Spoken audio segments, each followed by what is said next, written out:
Alright, hello everyone. So this is the Post-Toothfairy F2P thoughts. So pretty much I was able to get Toothfairy, but Pocket also spooked me. Pretty much I had to go and pull really large amounts in order to get Toothfairy. Pocket surprised me, but I'm still quite happy because I got Pocket, and Pocket is really strong as a healer. So right now, in terms of my pool currency, I only have 2k left as well as 6 pools, and the banner for Jessica is coming out in, I believe, 4 days. So that means I will not have enough time to get significant amount of pools. Basically, if I get lucky, I get lucky. If I don't, then there's nothing much I can really do because Jessica, pretty much there's no other event going to be dropping with Jessica, so I won't be getting too many extra pulls from it. The event that it will be dropping with Jessica doesn't really give that much pulls. It just gives more materials to be building your Jessica partially with. So with that in mind, it's time to do a little bit of planning. Alright, so my current plan is pretty simple. If we look at the savings guide and we see what expected banners are coming out, pretty much after Jessica drops is going to be Shamane as well as Black Dwarf as well as 37 and then number 6. So the game plan here, right, is that I'm actually going to try my hardest to pull Jessica. Otherwise, I will have to abandon Shamane, just toss him to the side, use his event in order to get myself more pulls because 1.3 will drop with Journey to More Punk. I don't know if I'm pronouncing this correctly, so do correct me. And then pretty much here, I'm going to be trying to save up as well as do the event in order to recover all of the gems I'm going to drop onto Jessica. And then I'm going to try to pull for Black Dwarf. So the reason why I'm going to pull for Black Dwarf is that after understanding the game a little bit more, I realized that in this game seems to favor the single target characters quite a bit. If your character does a crazy amount of single target damage, you are probably going to be a very powerful carry. Otherwise, you are a very powerful support or a very powerful healer to be considered a tier 0 character in this tier list here. In the Prit 1 list, pretty much you can see even in 1.4, you got Black Dwarf, Jessica, Melania, because these three are super carries. They can pretty much handle any enemy in the game. They just take some time to charge up. She needs a lot of actions. She needs a lot of actions as well as ult charge, and she needs poison to specifically pop off. So these three characters really need a lot of feeding in order to become a super carry, and these characters are extremely strong when it comes to single target damage. So that is the trend that I'm noticing the more we get into the later patches. If you go to 1.2, you can still see a lot of these other characters here still can perform, but then in 1.4 it immediately drops all of them. So it looks like that single target is going to be a lot more popular in the future, so I'm just trying to plan for that. It is just a trend that I noticed, so it's not actually like 100%. I'm guessing that the bosses get thicker or something along those lines, and you really do need very good either Moxie control to make sure the boss doesn't use their ults, or you need a crap ton of single target damage in order to DPS the boss to a certain threshold and then you trigger something. So pretty much a lot of the trends I've been seeing here favor single target a lot, especially when we fought the piano guy. Piano guy, pretty much you get him to 50% so that he can start killing himself. So that's also a pretty good thing, that if you have a single target character, is very good. And if you also control his ult charge with Melania, for example, then it's also very strong, because then he won't be able to do that much damage to your party. Yeah. So generally, I think single target characters seem to be more popular in this game, so I'm probably just going to be saving up for that. Which is why Shamane, I originally wanted him to be my main beast DPS, but at this point I'm probably not gonna bring him along. The reason being is that I think he's way better as a support character. But as for support, I currently have Pickles, which is really good, especially if I pair it with Black Dwarf, who needs a lot of actions. And I also have a wide variety of other options for a support character. For example, I have Soneto, free character. If you have Voyager, you can also use her for your crit teams. Won't be super good unless it's in a crit team.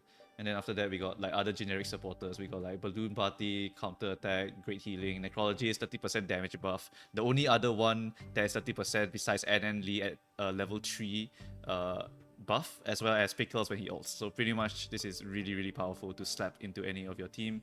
And then we got what, Baby Blue, we got Corn Bloom, blah blah. We have so many variety of supports. We can even bring like X if you need to really control a target here.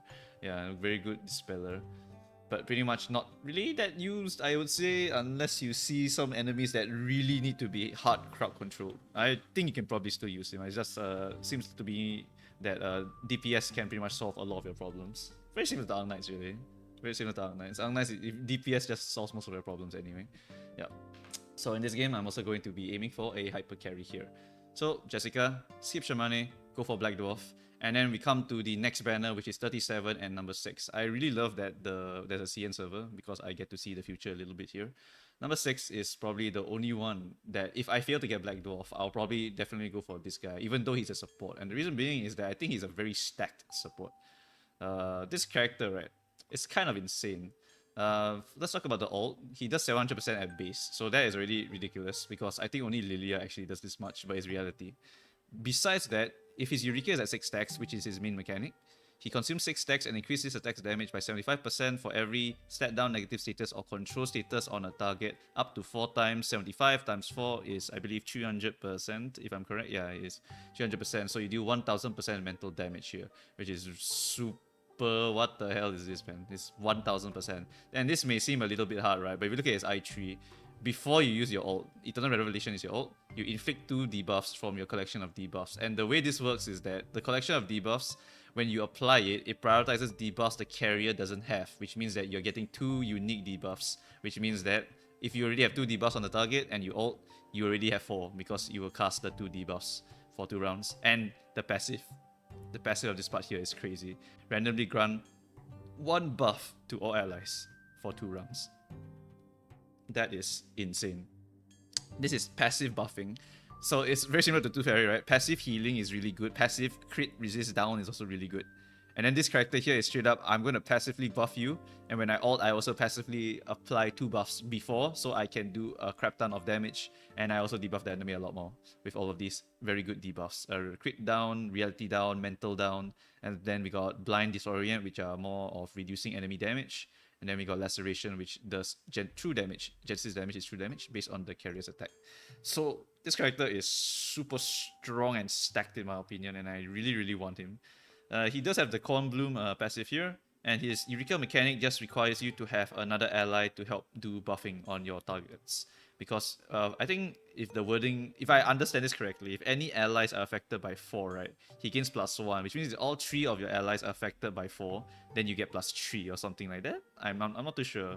The wording here is a bit ambiguous because if it takes 6 turns to get 6 Eureka, it seems a bit crazy. But at the same time, 1000% damage nuke, I can kind of understand taking 6 turns also. But I think the more sane way is if each ally has the 4 buffs, then you gain 1 stack. Which means that as long as you have one other buffer like a Soneto or something, you pretty much will be able to charge up that Eureka pretty fast. So that's what I'm thinking. If I'm wrong, feel free to correct me, but I think this character's Eureka mechanic gets charged quite fast. And if I'm wrong, then it's not that fast, and in which case, it's better in long fights. So in long fights, it's really, really good. Another thing is that if you look at the global tier list, right, it pretty much says that Mr. 7 over here, sorry, 6, he is a lot better in 4 AP stages. I think that's because you bring 4 characters, which it also supports my theory of every character having buffs really helps to charge up Eureka. So I think that is what is going on. Yeah. So, with that in mind, pretty much this character seems really, really strong. He's the only other purifier besides Toothfairy. Does not need to crit either. He can just cast this thing whenever he wants. And getting Eureka at 5 or more stacks will just give incantation empowerment on top of that. So it's really, really strong. And then we also have the debuff application. Hit 2 enemies, and then you apply 2 of this random amount of debuffs here. And you can hit any of these 3 damage increases, or you can apply damage reduction stuff here. So seems stupid good. And if your Eureka is at 4 or less, it's less in this case. You increase it by 1. So you apply 3 here, you apply 4 here, you apply 5 here. So that is crazy. I think this character is really, really, really stacked. I think I remember watching a video where they said that he would also get very, very strong portrays. Like they're power creeping the portrays a bit. And personally, I don't care as long as I can clear the content. So portrays is like a second thought. I'm more of a collector type player anyway. So I rather collect characters rather than get portrays to make them super powerful. So in my case, I tried to get 1 copy of this character for sure because he's really, really powerful looking. Very good ult here. Another source of purify as well as incantation empowerment. And then we got this debuff spam. Oh my god, that looks so fun to try this character. Yep. So it looks like a powerhouse of a character and probably the only one I would want to pull afterwards, even though I don't have a hyper carry at that point. Right, so to summarize all of what I just said, ultimately, I'm going to pull for Black Dwarf. Sorry, first Jessica. And then after that, fail. Alright, this is the expected. outcome. I'm going to fail to get Jessica. Then we go to Shamane. Sorry, Shamane, you're kind of a luxury character. I can supplement by using any of my other supports here. And then after that, I can go on to Black Dwarf and then hard pull her because 1.3 would have passed. And I would have gotten my Limbo as well as my daily stuff. So should be able to maybe get one copy of her. And if I don't get her, then well, I hope I get spooked by one of these characters over here. Otherwise, L. And then after that, pretty much what we can save for is skip 37 because 37 comes first. So we get to skip 37 and then we get to go for 6. And the reason I'm skipping 37 is because she seems to be a AoE focused character. She applies a bunch of counter on your characters and also a bunch of buffs. And she will be able to do a bunch of true damage, and the true damage crits. Sorry, not true damage, Genesis damage. They're the same thing. But she is a Genesis focused AoE damage dealer kind of thing. And she needs a lot of crits as well as extra moves. Because if you have extra moves, you will be able to get more Eureka stacks onto her. So I don't think she's that much of a hyper carry. I think it's a very good supportive carry. And if the enemy is very thick, if the enemies have a lot of resistances to both reality and mental, you can actually use her to just bypass that because Genesis damage ignores all of this shit. So that is really, really powerful in a way, but I don't think she's a very good hyper carry for a lot of the content. And in general, it seems like a lot of people recommend these 4 characters here for a lot of endgame content. Centurion, not really even, but I really love Centurion, so I put her here. So a lot of people actually just recommend these 3 on the left, but for Centurion, I really like her personally, so I'm definitely prioritizing her a lot higher than she should be prioritized. But at the same time, she's also stupid strong, so this is like, yeah, I want her. I definitely need this character. She's so cool. I want her. Right. So that is my game plan. Pretty much, we are going to be skipping. We're going to be skipping Shamane. Try for Jessica because Horse Girl Waifu and Sotheby synergy. Then we go and pull for Black Dwarf because hyper carry. Even though I have Eternity, it's because I really want a hyper carry. So I'm probably going to just be pulling for Black Dwarf. And after that, skip 37 because I don't particularly think she's going to be very important, but at the same time, if I get screwed in the future because she's super important, then at least I'll have some time to like react, because CN server will probably go to 1.6 or something. Yeah, Aspato Dia and onwards, and I'll be able to see like if there's anything else worth pulling. Otherwise, it's probably going to be a skip for 37, and then we go for 6 because I think he's like a power crap support. He's really, really powerful in my opinion, and I definitely want him for my team. Right, so that is all for this video, I think. Nothing much else to say. Hope you guys had a better time than me when you went for your pulls and were able to get your Toothfairy easily, and you should be able to definitely get your Jessica here. Oh, wait, I think I wanted to say one more thing. I forgot. I want to talk about Kanjira here. Right, so Kanjira, right? I noticed is a lot different than running with Sotheby. Like really, really a lot different. For Sotheby, right? Because she has that Insight 1. If you don't know, Sopheby's Insight 1 gives her extra +1 turn, which means that triple your dose, right, will apply 3 rounds, 4 rounds, and then 6 rounds.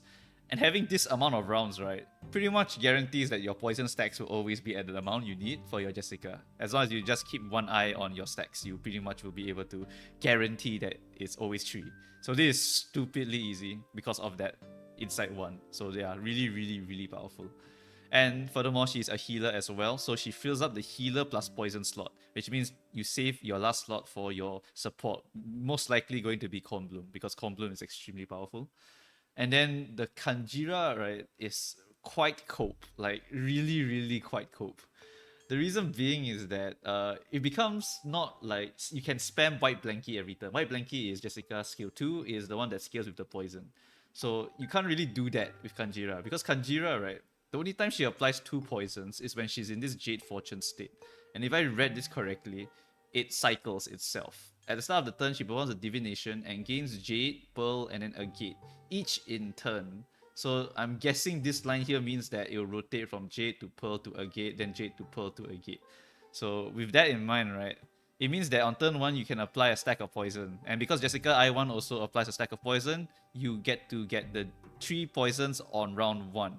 And then round 2, you also get the triple stack of poison because it lasts for 2 rounds. Jessica is also 2 rounds. So that is when you can pop your White Blankies. But then after that, you have downtime because you unfortunately will not be able to apply enough poison until you wait another turn after the Gate's Fortune. So in other words, 1 and 2 here. So you apply poison on the Jade turn, you have the poison on Pearl's turn, so you don't need to do anything here. and then a gate turn, you don't have the poison anymore. So it's time to save that white blankie, and then you wait until Jade Fortune comes back, and then you apply the poison with Kanjira again. So it's a bit interesting that this is the playstyle you kind of have to do for Kanjira. And if I read this wrongly, then that is not even the playstyle you have to do for Kanjira. But I hope I got it correctly the first time. Pretty much you need to have Jade's Fortune here to inflict additional stack of poison. So you need to apply that double stack at the start of the turn, because Jessica also will apply poison at the start of the turn with her I1 here. Pretty much she will apply 1 stack of poison at the start of the battle, and then once every 3 rounds. So pretty much you have to do it properly. Turn 1, you pretty much just apply the poison with Jessica, and then you do the second turn, and then on the third turn you apply 1 stack of poison. But because your third turn you pretty much are on a gate for Kanjira, it means that you cannot apply the Jade Fortune bonus application yet. So it means you have to wait a little bit after that, and then you can apply the poison. So it's a bit awkward in that you will have to kind of go with the flow of the poison. Yeah, whenever Jessica applies it and you get your Jades, then you apply it, then you can go for white blankie. Otherwise, you don't go for white blankie because you miss out on quite a lot of damage. So it's very, very different from Sotheby, which is why I think that actually, if you don't have Sotheby, right, you might consider skipping Jessica and then go for Black Dwarf, because Black Dwarf just needs actions. And realistically, you can just run like what, NN Lee and Pickles, or you can just run characters that you don't particularly need to do too much stuff.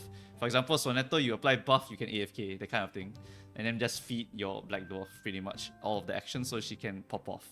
So that's why I think without Sotheby is a bit awkward. Maybe the Kanjira rotation, I read it wrong, so maybe it's a bit better. Maybe someone can explain later in the comments. But from what I can tell, maybe Jessica could be a more considerable skip if you do not have your Sotheby. Yeah, so that is pretty much all I'm going to say. I think if you check the tier list here, Kanjira here is pretty much a ST debuff turn-based. Skills are powerful when used on the right turns, requires skill prepping pretty much, and it's a semi-consistent 2 stacks to proc. Yeah. It becomes more consistent on Portray 1. Maybe that is the thing I'm missing here. Kanjira. Oh, but then getting a Portray 1 is really hard, by the way. I didn't get a single corn one. Inflict poison for 3 rounds. Okay, that fixes a lot of the rotation problems. So pretty much you will be able to maintain it pretty high. Yeah, but you need the Portray 1. So if you can get Portray 1, you can feel free to use her as a substitute, which means that you kind of need to hard pull on Shamane to get that Portray 1. Well, but yeah, it's 5 stars in this game are harder to get than 6 stars. Okay, so yeah, relying on this Portray 1 is a bit tricky, but without it, you are not that consistent with your poison application. So yeah, pretty much you will need to try to go for this if you want to be quite optimal with your Jessica. If you don't care, then you can just cope a little bit. You just use the 0 portrays and then hope that she will spook you one day. Random 5 stars might appear on every banner, so there's always a chance of getting her. Alright, so I think that is all I wanted to say. Right, feel free to leave your comments to correct me or to add more stuff on, or maybe I read things wrongly and then I can just fix it from there. And I hope this helped you a little bit if you're planning, and then good luck on Jessica on in 4 more days. Yep. Alright, so thanks for watching everyone. I shall see you guys next time. Bye bye.